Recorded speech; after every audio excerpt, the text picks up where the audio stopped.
মোক এটা প্ৰশ্নই সদায় চিন্তিত কৰি আহিছে। বাইবেলে কৈছে ঈশ্বৰ এজনহে, কিন্তু বাইবেলৰ অন্য অংশবিলাকত ঈশ্বৰ তিনিজন, পিতৃ, পুত্ৰ আৰু আত্মা। এই দুয়োটা কেনেকৈ সম্ভৱ হ'ব পাৰে? হয়, এই প্ৰশ্নটোৱে মানুহক হাজাৰ হাজাৰ বছৰ ধৰি ৰহস্যময় কৰি আহিছে, আৰু আমি সম্পূৰ্ণৰূপে ব্যাখ্যা কৰিব নোৱাৰো যদিও মই ভাবো যে আমি সম্পূৰ্ণৰূপে বুজিব নোৱাৰা কথাটো কি সেয়া আমি ভালদৰে বুজিব পাৰিম। আপুনি কি বুজাব বিচাৰিছে?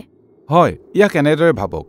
ইয়াত এটা দ্বিমাত্ৰিক সমতল আছে, আৰু তাৰ পিছত ত্ৰিমাত্ৰিক বস্তু এটা দ্বিমাত্ৰিক সমতলৰ মাজেৰে পাৰ হৈ গৈছে।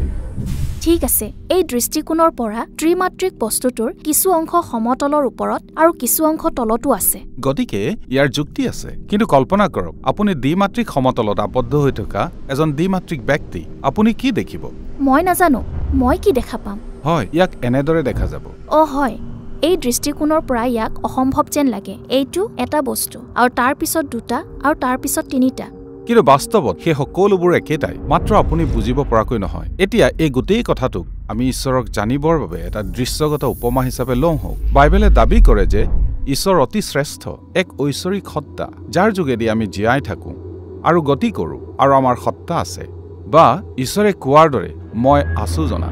ঠিক আছে, কিন্তু মই এই বিশ্ব ব্ৰহ্মাণ্ডত বাস কৰোঁ। গতিকে যেতিয়া ঈশ্বৰৰ আবিৰ্ভাৱ হ'ব, তেতিয়া ইয়াৰ কিছুমান দিশ বুজিব পৰা যাব, কিন্তু আন কিছুমান দিশ মই নজনাকৈয়ে থাকি যাব। নিশ্চয়, সকলো সময়তে এইটো হয় যেতিয়া মানুহে বাইবেলৰ ঈশ্বৰৰ সন্মুখীন হয়। গতিকে প্ৰথমে ইব্ৰী শাস্ত্ৰত ই কিদৰে ঘটিছে তাক চাওঁ হওক। গোটেই ইব্ৰী শাস্ত্ৰতেই ঈশ্বৰ জটিল ৰূপত প্ৰকাশিত হৈছে, যিটো আমাৰ শ্ৰেণীৰ লগত একেবাৰে খাপ নাখায়। ঈশ্বৰৰ বৈশিষ্ট্যসমূহে হৈছে ইয়াৰ এটা সাধাৰণ কাৰণ। বৈশিষ্ট্য হৈছে কোনো ব্যক্তি বা বস্তুটো কেনেকুৱা সেইটো বৰ্ণনা কৰাৰ এক উপায়। উদাহৰণস্বৰূপে, ফুটবলটো হৈছে ঘূৰণীয়া। হয়। বা ঈশ্বৰ হৈছে জ্ঞানী। হয়, ঠিক কথা। ঈশ্বৰৰ জ্ঞানৰ বিষয়ে আলোচনা কৰোঁ। হিতুপদেশ পুস্তকত কৈছে যে ঈশ্বৰে তেওঁৰ জ্ঞানৰ দ্বাৰাই পৃথিৱী সৃষ্টি কৰিলে, কিন্তু হিতুপদেশ পুস্তকত কিছুমান পদ্যও আছে য'ত ঈশ্বৰৰ জ্ঞানক এজন ব্যক্তি সহকৰ্মী ৰূপে ব্যাখ্যা কৰিছে, যাৰ যোগেদি ঈশ্বৰে বিশ্ব ব্ৰহ্মাণ্ড সৃষ্টি কৰিলে। গতিকে ঈশ্বৰৰ বৈশিষ্ট্য এটা সুকীয়া চৰিত্ৰ হৈ পৰি। হয়, ঈশ্বৰৰ মহিমাৰ দ্বাৰাইও এইটো ঘটে, যিটো কেতিয়াবা জুইৰে আচ্ছন্ন সিংহাসনত মানুহৰ আকাৰত দেখা দিয়ে, বা বাক্যকেই লওক যাৰ দ্বাৰা তেওঁ মানুহৰ লগত কথা পাতিব পাৰে, কিন্তু কেতিয়াবা তেওঁৰ বাক্য এজন ব্যক্তিৰূপে প্ৰকাশিত হয়। ৰ'ব, গতিকে ঈশ্বৰৰ বৈশিষ্ট্যবোৰ নতুন হৈ পৰে সৰু সৰু দেৱতা? নহয়, বাইবেলৰ লিখকসকলে বিশ্বাস কৰে সৰ্বশক্তিমান ঈশ্বৰ কেৱল এজনেই। কিন্তু তেওঁলোকে সেইসকলক ভিন্ন চৰিত্ৰ বুলি ক'বলৈ সুবিধাজনক পায়নে? হয়, এই ধৰণেই বাইবেলৰ লিখকসকলে ঈশ্বৰৰ এক জটিল পৰিচয়ক ব্যাখ্যা কৰিছে। সেইবোৰ ঈশ্বৰৰ বৈশিষ্ট্য আৰু ঈশ্বৰৰ পৰা পৃথকো। ঈশ্বৰৰ পৰা পৃথক আৰু ঈশ্বৰো পৃথক। হয়, আমি এবাৰ ঈশ্বৰৰ পৰিচয়ৰ বিষয়ে কোৱাৰ এই ধৰণটো বুজিব পাৰিলে আপুনি ইয়াক গোটেই শাস্ত্ৰতে দেখিবলৈ আৰম্ভ কৰিব। দৰাচলতে আপুনি বাইবেলৰ প্ৰথম বাক্য শাৰীতে দেখিবলৈ পাব য'ত ঈশ্বৰৰ আত্মাৰ কথা উল্লেখ কৰিছে। বাইবেলৰ আৰম্ভণিৰ শাৰীটো ভালকৈ পৰিচিত। আদিতে ঈশ্বৰে সৃষ্টি কৰিলে। কিন্তু তাৰ পিছত পঢ়ি গৈ থাকক, সৃষ্টিত জলসমূহৰ ওপৰত উমাই থকা সেই জনানো কোন হয়? ঈশ্বৰৰ আত্মা। হয়, আত্মাই ঈশ্বৰৰ ব্যক্তিগত উপস্থিতি আৰু শক্তিক বুজাইছে, যাতে আমি ইয়াত সৃষ্টিৰ ভিতৰত যোগাযোগ কৰিব পাৰোঁ। গতিকে বাইবেলে ঈশ্বৰৰ আত্মাক ঈশ্বৰৰ পৰা পৃথক বুলি বুজাব পাৰেনে? ঈশ্বৰৰ পৰা পৃথক আৰু ঈশ্বৰো। ই ঈশ্বৰৰ আত্মা, আৰু আমাৰ দৃষ্টিকোণৰ পৰা এইটো আচৰিত যেন লাগিলেও এই জটিলতাক বাইবেলৰ লিখকসকলে আমাক এনেদৰে চাবলৈ যত্ন কৰাটো বিচাৰে। গতিকে আমি ঈশ্বৰৰ বৈশিষ্ট্যসমূহ আৰু ঈশ্বৰৰ আত্মাক চালো। এতিয়া শেষত ইব্ৰী বাইবেলত থকা এটি চৰিত্ৰ, মানুহৰ পুত্ৰ শীৰ্ষক ঈশ্বৰৰ জটিল পৰিচয়ক আমি অন্বেষণ কৰোঁ হওক। বাইবেলত মানুহে আৰাধনা কৰিবলগীয়া কেৱল এজনেই ঈশ্বৰ আছে, যিটো দানিয়েলৰ পুস্তকখনৰ এই কাহিনীটিয়ে সঁচাকৈ আচৰিত কৰি তুলিছে। দানিয়েলে মানুহৰ পুত্ৰ নামেৰে এজন মানুহৰ আকৃতিৰ এটা সপোন দেখিছিল, যাৰ অৰ্থ হ'ল মানৱৰ এক সদস্য। আৰু দানিয়েলে এই মানুহৰ বিষয়ে সপোন দেখিছিল যে তেওঁ ডাৱৰত উচ্চৰ পৰা উচ্চলৈ উঠি গৈছিল, ঈশ্বৰৰ উচ্চ স্থানলৈ। হয়, আৰু তেতিয়া এই মানুহজন ঈশ্বৰৰ স্বৰ্গীয় সিংহাসনৰ সোঁহাতে বহিল, আৰু সকলো মানুহে ঈশ্বৰৰ লগতে এই মানুহজনকো আৰাধনা কৰিলে। এজন মানুহ যিজনত মই ঈশ্বৰক চাবলৈ আশা কৰোঁ। হয়, এই মানুহেই ঈশ্বৰৰ পৰিচয়ৰ এক অংশ। এই দৰ্শনটো গোটেই বাইবেলৰ কাহিনীটোৰ মহত্বপূৰ্ণ আশাৰ বিষয়ে। ঈশ্বৰ আৰু মানুহ এক হৈ পৰিল, যাতে তেওঁলোকে পৃথিৱীখনক একেলগে শাসন কৰিব পাৰে।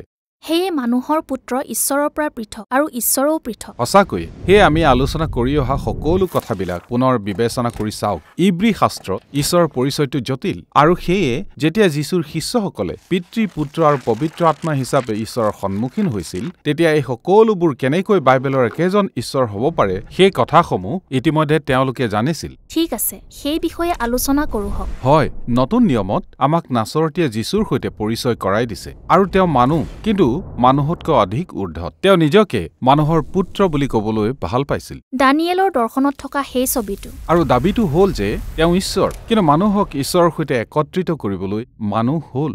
ঠিকেই, সেইবাবে শুভবাৰ্তাসমূহে যীশুক সম্পূৰ্ণ মানৱ ৰূপে চিহ্নিত কৰিছে। আৰু ইছৰাইলৰ ঈশ্বৰ জিহুৱাৰ দৰেও যীশুৱে কথা কৈ আৰু কাম কৰি ঘূৰি ফুৰিছিল, যিবোৰক কেৱল জিহুৱাইহে কৰিব পাৰিছিল, যেনে মানুহক পাপ ক্ষমা কৰা আৰু অশান্ত পানীক শান্ত কৰা। সেয়ে তেওঁলোকে কৈছিল যীশু এজন মানুহ, ঈশ্বৰৰ পৰা পৃথক আৰু ঈশ্বৰো। হয়, আপোনাৰ বাবে প্ৰস্তুত কৰা ইব্ৰী শাস্ত্ৰখন নপঢ়া মানুহলৈকে ইয়াক আচহুৱা যেন লাগিব পাৰে, আৰু সেয়ে ইয়াক বিচাৰ কৰি চাওক। যীশুৰ প্ৰথম অনুগামী পাচনিসকলে ঈশ্বৰৰ বৈশিষ্ট্যসমূহৰ ভাষা ব্যৱহাৰ কৰি তেওঁৰ পৰিচয়ৰ বিষয়ে কথা পাতিছিল। তেওঁলোকে যীশুক ঈশ্বৰৰ মহিমা বুলি কৈছিল, আৰু পাচনি পৌলে যীশুক ঈশ্বৰৰ জ্ঞান বুলি কৈছিল, আৰু যোহনে যীশুৰ বিষয়ে ঈশ্বৰৰ বাক্য, যাৰ দ্বাৰা জগতখন সৃষ্টি কৰা হৈছিল বুলি কৈ তেওঁৰ শুভবাৰ্তা আৰম্ভ কৰিছিল। আৰু তেওঁ কৈছে বাক্য ঈশ্বৰৰ সৈতে আছিল আৰু বাক্য ঈশ্বৰ আছিল। ঠিক আছে, তেওঁলোকে কি কৰিছে মই বুজি পাইছো, আৰু ই মোৰ মগজুত খুন্দিয়াইছে। মুঠতে, আৰু যদি আপুনি আপোনাৰ মগজুক আৰু অধিক খটুৱাবলৈ ইচ্ছা কৰে, তেন্তে